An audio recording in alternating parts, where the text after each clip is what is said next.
Sudut AOC ditambah sudut COB sama dengan 90 derajat. Nah, pertama kita adalah mencari nilai X-nya terlebih dahulu ya teman-teman ya. Nah, AOC tadi kan 6X plus 4. Sedangkan COB itu 5X plus 9. Ini sama dengan 90 derajat.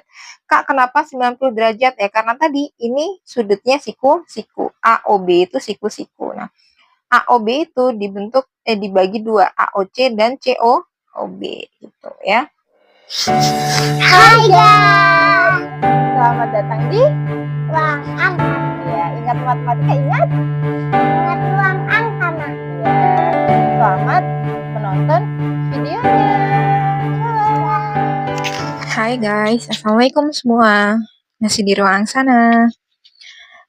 Pada video kali ini, mari kita belajar tentang soal-soal OSN Matematika tingkat sekolah dasar.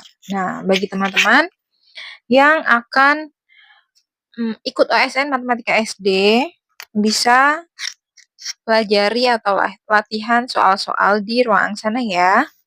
Sebelumnya, tetap dukung ruang sana dengan cara like, komen, dan subscribe. Share juga ke teman-teman kalian ya.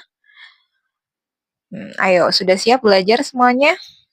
Oke, kalau sudah, jangan lupa siapkan alat tulisnya agar lebih mudah teman-teman untuk ikut menghitung belajar bersama ruang angsana. Bisa dimulai ya teman-teman ya. Nah, nanti ini ada beberapa soal yang akan kakak bahas ya. Ini adalah soal-soal latihan untuk OSN Matematika tingkat SD ya.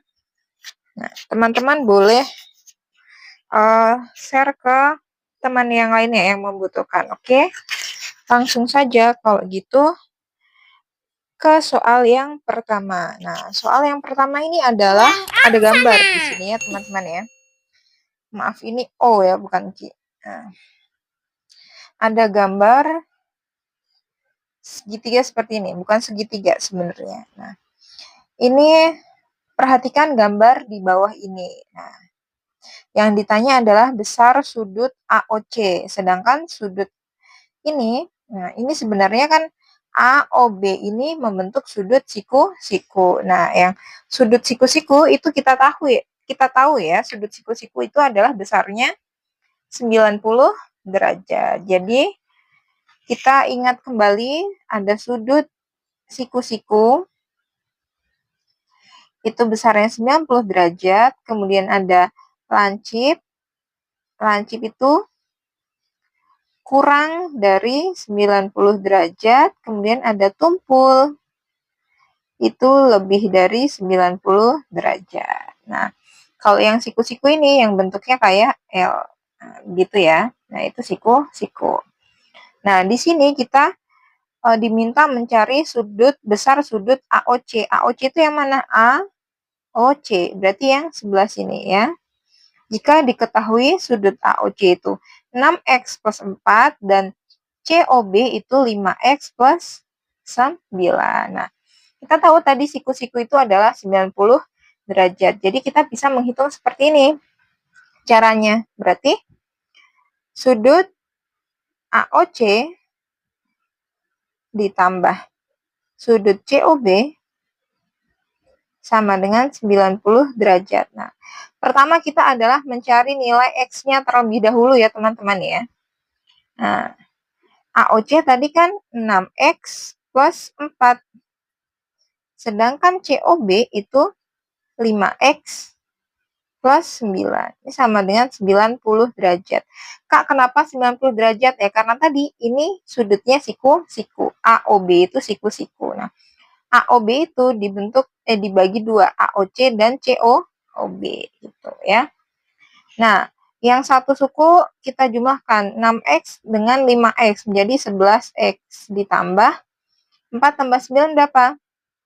13 menjadi 90 derajatnya. 11X sama dengan 90 derajat dikurang 13. 13-nya pindah ke belakang ya. Nah, 11X sama dengan berapa? 90 dikurang 13 menjadi 77. Berarti nilai X sama dengan berapa? 77 dibagi 11. Nah, 77 dibagi 11 berapa? 7. Nah, ini nilai X. Belum ketahuan nih sudut AOC-nya. Nah, sudut AOC berarti tadi kan AOC berapa? 6X plus 4. Nah, kita masukkan nilai X-nya, substitusikan nilai X. Nah, nyempil di sini aja nggak apa-apa ya. Dikit kok. Sudut AOC tadi kan 6X plus 4. Nah, X-nya kita ganti dengan 7 ini. Berarti 6 dikali 7 ditambah 4. 6 dikali 7 berapa? 42 ditambah 4. Berapa? 42 ditambah 4 berarti 46 derajat ya. Jadi sudut AOC itu adalah 46 derajat. Nah, ini teman-teman ya. Jadi teman-teman kalau mau mengerjakan seperti ini harus tahu terlebih dahulu nilai X-nya, harus mencari nilai X-nya terlebih dahulu. Nah, teman-teman juga harus paham dulu sudutnya gitu. Kalau ini sudut siku-siku itu 90 derajat, ada lagi nanti sudut berpelurus itu 180 derajat. Jadi teman-teman harus tahu dulu gitu ya, paham dulu dasar-dasarnya. Oke, teman-teman ya.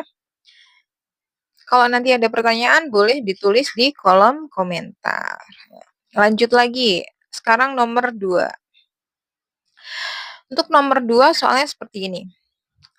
Sebuah lapangan berbentuk lingkaran dengan diameter 56. Diameternya 56. Kemudian di sekeliling lapangan akan dipasang lampu dengan jarak 4 meter. Berapa banyak lampu yang diperlukan? Jadi kita ditanya berapa lampu yang dibutuhkan atau diperlukan. Nih, misalkan kakak kasih ilustrasi seperti ini. Ada lapangan berbentuk lingkaran. Anggap saja nih lingkaran ya. Kemudian diameternya 56. Ini D. Nah, kalau dari ujung ke ujung itu namanya diameter. Kalau setengah itu namanya jari-jari. Kemudian siap 4 meter, misalkan nih 4 meter. Misalkan nih 4 meter, itu akan dipasang lampu. Nah, jadi untuk muter nih dari sini sampai sini itu dibutuhkan berapa lampu gitu. Nah, caranya bagaimana? Berarti kita harus mencari keliling terlebih dahulu. Nah, keliling lingkaran, ini lingkaran ya seperti ini, itu pi kali D. Atau bisa juga kalau jari-jarinya kita diketahui jari-jarinya 2 kali pi R gitu. Nah, karena di sini diameter jadi kita langsung aja pakai pi kali D ya. Pi-nya itu bisa 22/7 atau 3,14. Karena di sini 56 bisa dibagi dengan 7, kita pakai yang 22/7 dikali diameternya 56. Kita coret, sederhanakan ya. 7 bagi 7 1, 56 bagi 7 adalah 8. Berarti 22 kali 8 hasilnya adalah 176. Ini keliling lingkarannya 176. Nah, terus lampunya yang dibutuhkan berapa? Nah, tinggal tadi jaraknya berapa meter? 4 meter. Berarti lampu yang dibutuhkan 176 dibagi dengan jaraknya berapa? 4. Berarti ada berapa? 44 lampu. Nah, jadi dengan keliling 176, lapangannya ini kelilingnya 176, berarti lampu yang dibutuhkan adalah 44 lampu. Begitu ya teman-teman ya, sudah jelas ya. Nah, oke, kita lanjut nomor 3. Nah, ini juga tentang sudut-sudut lagi masih ya, nomor 3 ya. perhatikan gambar di bawah ini. Nah, ini ada garis, kemudian dibagi garisnya. Ya. Di sini ada A, B, C, D, E, F, G, H. Nah, yang ditanyakan adalah nilai Y. Nah, nilai Y.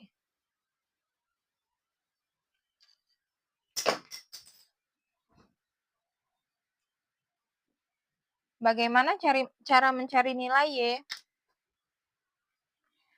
Cara mencari nilai Y berarti kita harus perhatikan dahulu. Nah, kita lihat di sini. Ada sudut CEF. CEF dengan EAH.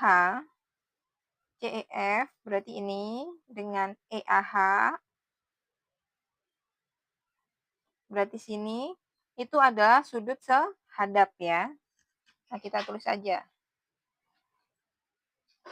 Nah, teman-teman kalau misalkan masih bingung tentang sudut sehadap, sudut saling berhadapan gitu, sehadap atau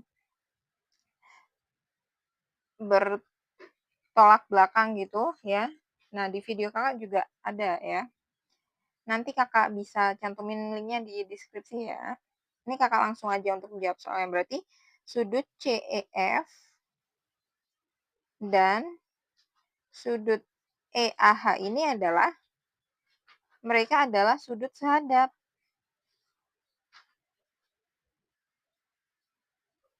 Ada dalam berseberangan, ada luar berseberangan gitu ya teman-teman ya. Nanti teman-teman bisa lihat di video kakak yang lain ya. Nah, kalau sehadap berarti dia itu sama sudutnya. Jadi sudut EAH dengan sudut CEF itu sama. Nah, CEF itu ini ya maksudnya, maaf. CEF itu 102 kan sudut EAH, sedangkan sudut EAH ini belum diketahui. Nah, ini 102.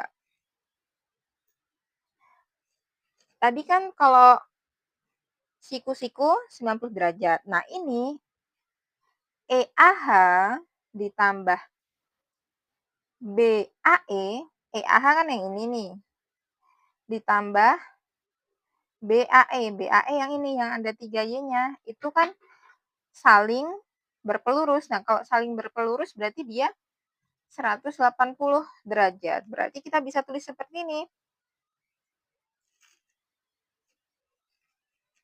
Sudut EAH ditambah apa ini? BAE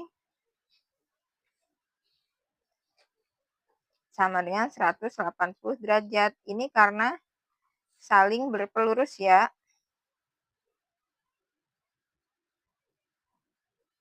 Nah, EAH kan tadi kan sama dengan CF, berarti 102 derajat. Ditambah BAE itu 3Y sama dengan 180. Nah, 3Y berarti sama dengan 180 derajat dikurangin 102. Jadi 3Y sama dengan berapa? 180 dikurangin 102. Berarti 76 derajat. Coba benar nggak teman-teman?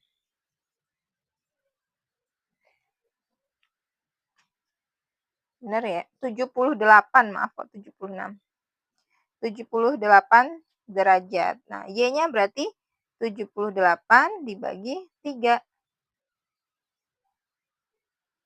Berarti Y sama dengan berapa? 26 derajat. Sudah ketemu sudut Y-nya adalah 26 derajat.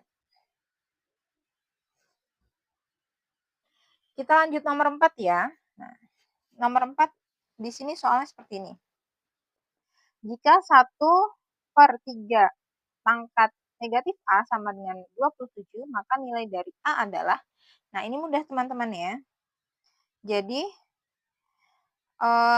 kalau misalkan pangkatnya positif kan gini, 3 pangkat A, gitu kan positif. Tapi kalau misalkan dia negatif, 3 pangkat negatif A berarti sama dengan dia 1/3 pangkat A. itu menjadi pangkatnya positif. Nah, kalau dia di bawah pangkatnya negatif, berarti kalau positif gimana? Tinggal dibalik aja. Berarti supaya positif itu adalah 3 pangkat A. 3 pangkat A sama dengan 27. Nah, A ini adalah berapa? 3 pangkat berapa yang hasilnya 27. Nah, 3 pangkat berapa? 3 pangkat 1 itu 3. 3 pangkat 2 itu 9. 3 pangkat 2 artinya di sini 3 kali 3 ya, bukan 3 kali 2. Nah, 3 pangkat 3 itu hasilnya 27 ya. 3 kali 3 kali 3. Nah, jadi A ini sama dengan 3 karena 3 pangkat 3 sama dengan 27. Jadi A-nya adalah 3. Jadi nilai A adalah 3. Mudah ya teman-teman ya yang ini ya. Kita lanjut yang nomor 5 sekarang. Nah, kebanyakan sudut ya, masih tentang sudut-sudut di sini. Nah, perhatikan gambar segitiga ini ya. Segitiga siku-siku di A. Nah, segitiga siku-siku ada di sini nih. A ya, siku-sikunya. Dengan A, C, B. Dengan ACB sama dengan 34 derajat. Nah, ini di ACB berarti kan di sini nih. Ini 34 derajat. Nah, titik D berada pada BC. Sedemikian sehingga CD sama dengan CA. Nah, CD sama dengan CA. Nah, berarti kalau kita tutup gini, ACD ini adalah ACD ini segitiga sama kaki. Karena CD itu sama dengan CA. Kan ini kakinya ya. Nah, berarti kita udah punya informasi itu. Berarti kita bisa lihat CAD itu di A1.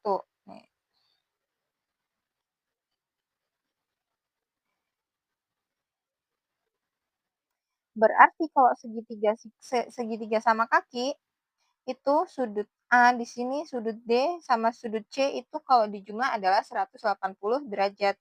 Ya, yang segitiga yang ini nih. Segitiga yang A, C, D. Nah, ya kan? Sedangkan sama kaki, berarti A dan D ini sudutnya sama. Berarti kita bisa tulis di sini. A ditambah D ditambah sudut A, CD sama dengan 180 derajat, ya kan? AD, ini kan sama-sama ya, kita tulis aja ini A plus A. Karena D ini juga sama dengan A, ya, kita ibaratkan A juga. Ditambah ADC, tadi berapa? 34 derajat, sama dengan 180 nih. A tambah A menjadi 2A, sama dengan 180 derajat dikurangin 34 derajat. Nah, 2A sama dengan 146. Nah, A-nya itu berarti tiap sudut A dan D itu 146 dibagi 2. A-nya berarti 73 derajat. Berarti ini di sini adalah 73, di sini adalah 73. Gitu. Nah, yang ditanyakan apa? Tentukan sudut DAB yang sebelah sini A yang bawah. Kalau A yang kecil kan tadi kan di sini. Sekarang DAB. Sudut DAB. Sudut DAB berarti gimana? Nah, kan tadi kan siku-siku, ya kan?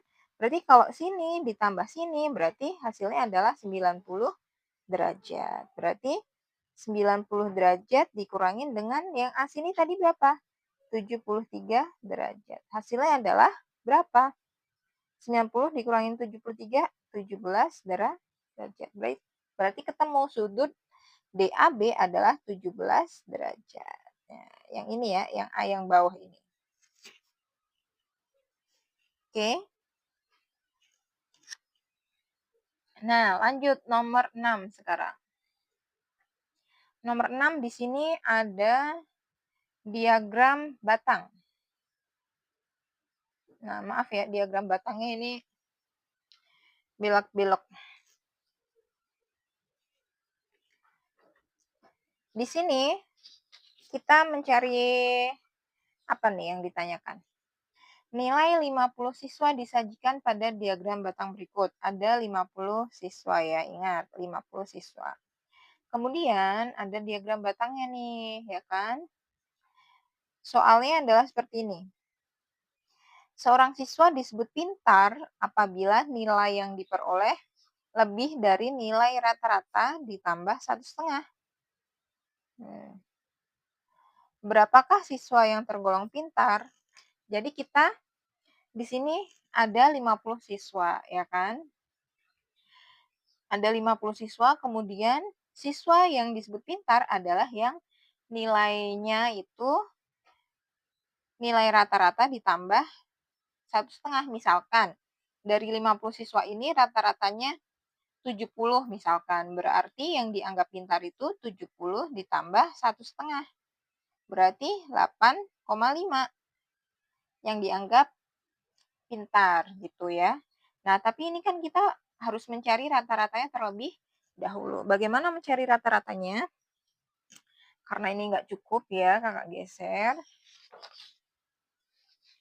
Sebentar. Nah, begini ya, terlihat ya teman-teman ya.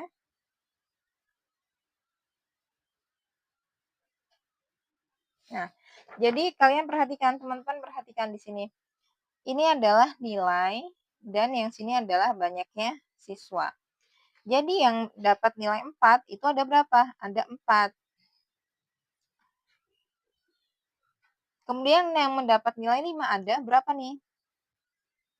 14. Yang mendapat nilai 6. Yang mendapat nilai 6 ada berapa?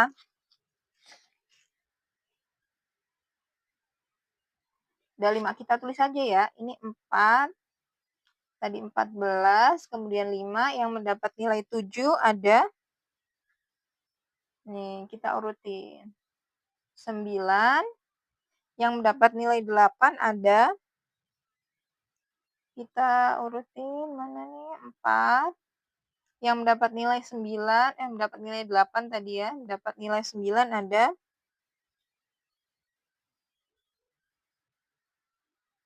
11. Yang mendapat nilai 10 ada. Berapa nih? 2. 2 enggak. 4 juga di bawah 4. Berarti 3. Nah, berarti mencari rata-rata itu adalah gimana? Mencari rata-rata itu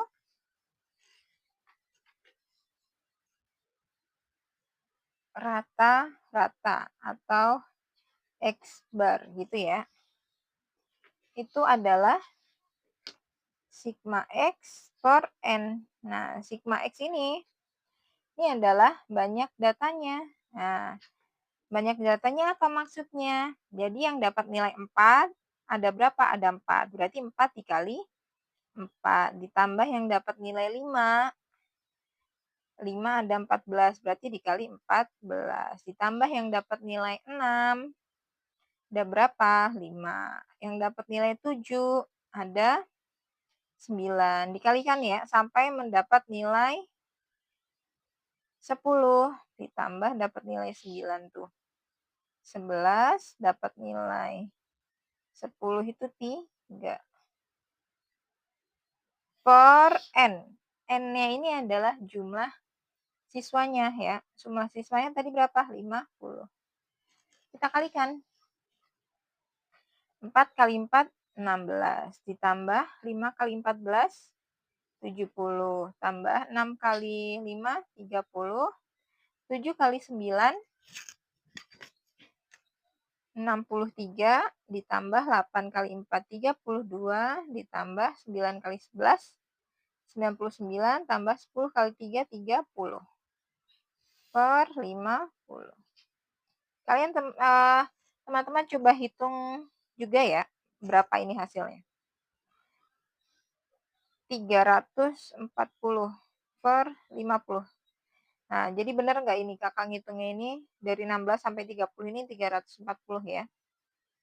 Nah, ini kita coret 0 sama 0. Jadi tinggal 34 dibagi 5, hasilnya 6,8. Nah, ini tadi adalah rata-rata. Sedangkan siswa yang pintar tadi jika apa? Siswa yang pintar itu kalau misalkan nilainya lebih dari nilai rata-rata ditambah 1,5. Nah, berarti siswa yang pintar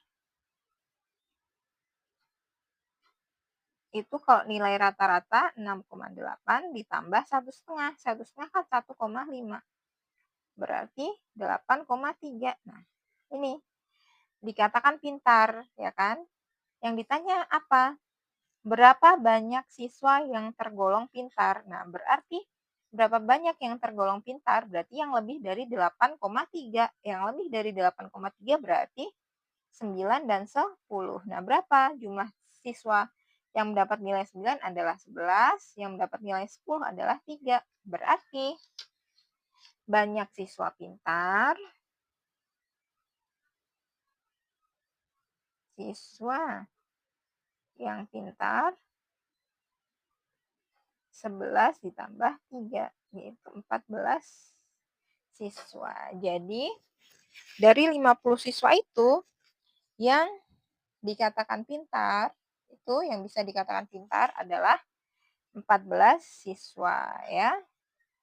Begitu ya teman-teman ya untuk menghitung. Jadi pertama teman-teman harus menentukan nilai rata-ratanya terlebih dahulu gitu.